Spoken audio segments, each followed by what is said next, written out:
Good afternoon, everyone. Happy April 5th. My name is Leslie Fuller. I'm here with your dementia care encouragement for the day. I've kind of decided that this week I want to address some of the changes that happen to the brain as dementia progresses. Because the more we understand about the changes that are going on for an individual living with dementia in their brain, the actual changes, the more we can help support them and help provide guidance for them to be as successful as they can. So today I'd like to talk about vision. Vision does change with dementia. Dementia causes the brain to deteriorate, and part of that deterioration affects vision. So, in general, our vision, our peripheral vision, is out here, okay, in what we call just regular life. As we get older, our vision does change a bit, so that we're not able to have as wide peripheral vision as we are. But it doesn't just keep going until old age, naturally to this. But when we develop dementia, what happens is that vision and that taking in what's around us starts shrinking. So what we talk about is, eventually we go in like this, and someone with early to mid-stage dementia develops kind of what we call the scuba lens, okay? So I want you to do this. Put your hands up here like this. And you can still see plenty in front of you, right?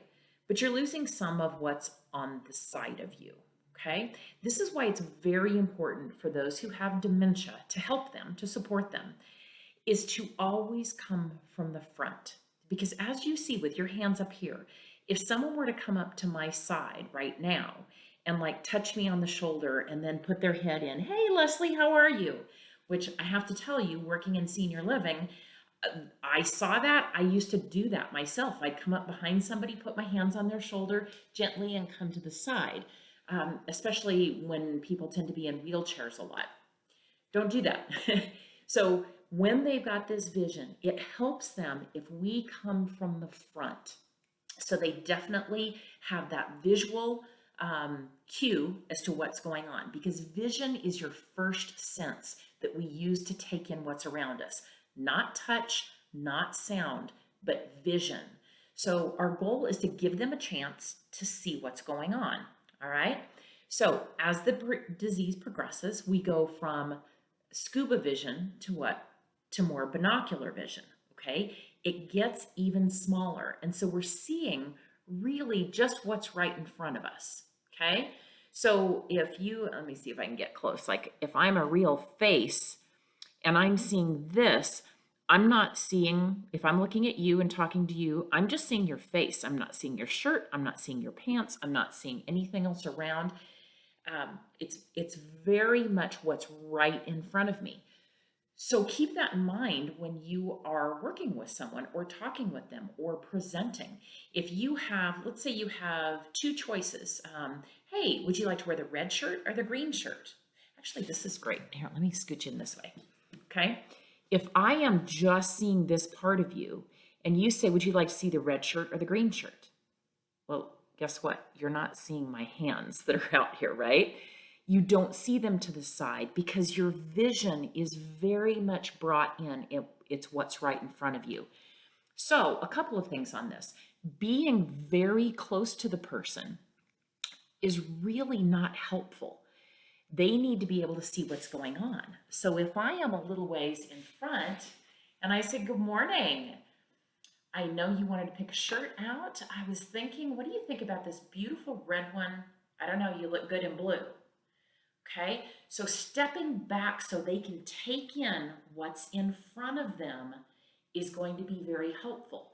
Now, if you know they have very poor vision, they need glasses and they have poor vision, then sometimes what you might want to do is get in front of them and hold it, hold something up in front like this, and then maybe put their hand on it so they can bring their touch and their vision that they have to be able to focus on that, okay?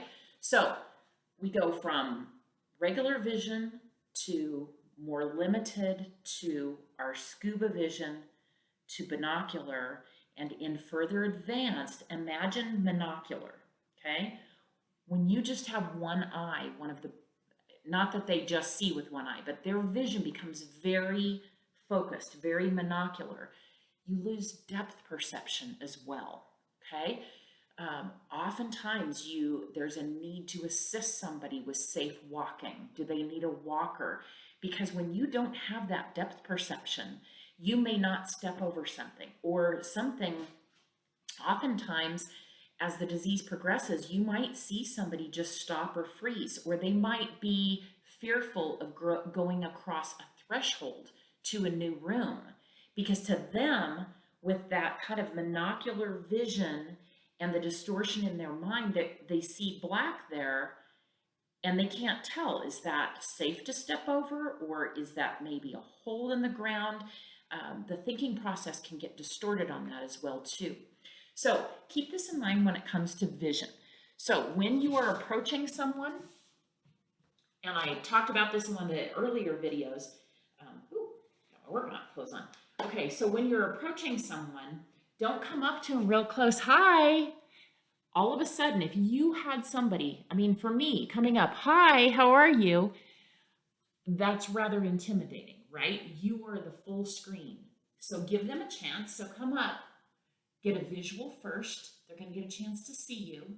And then after vision is audible, okay? Always give vision first, and then, hey.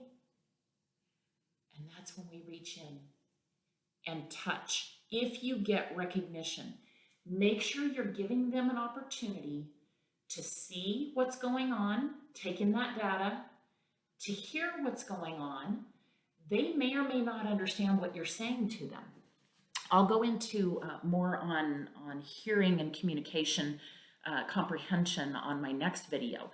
But it's so important to give them an opportunity to take in what's going on first, visually, then audibly, and then touch. And touch only if you have somehow made a connection and they understand you're there and you get some buy-in from them, okay?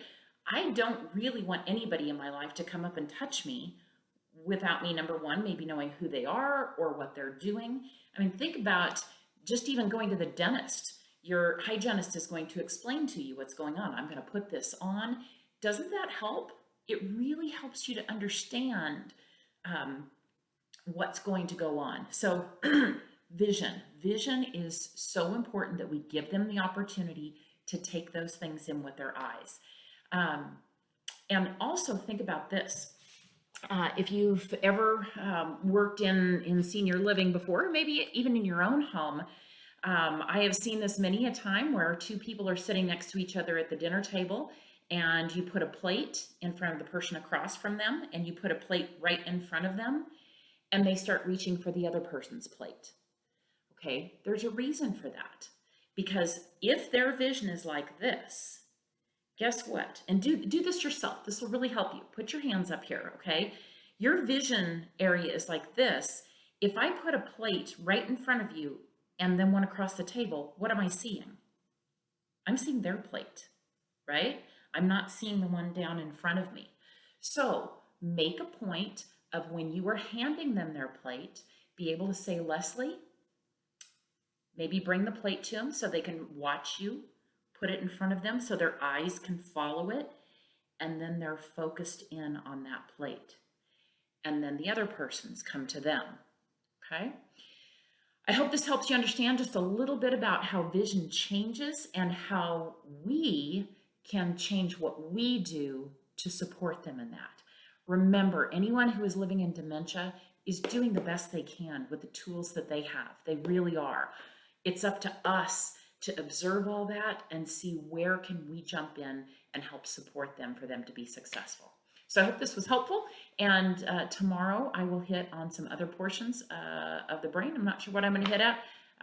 Actually, I will do auditory tomorrow, and we'll talk through some of that and how it can affect communication and comprehension. I hope you all are having a great day and stay safe. Bye-bye.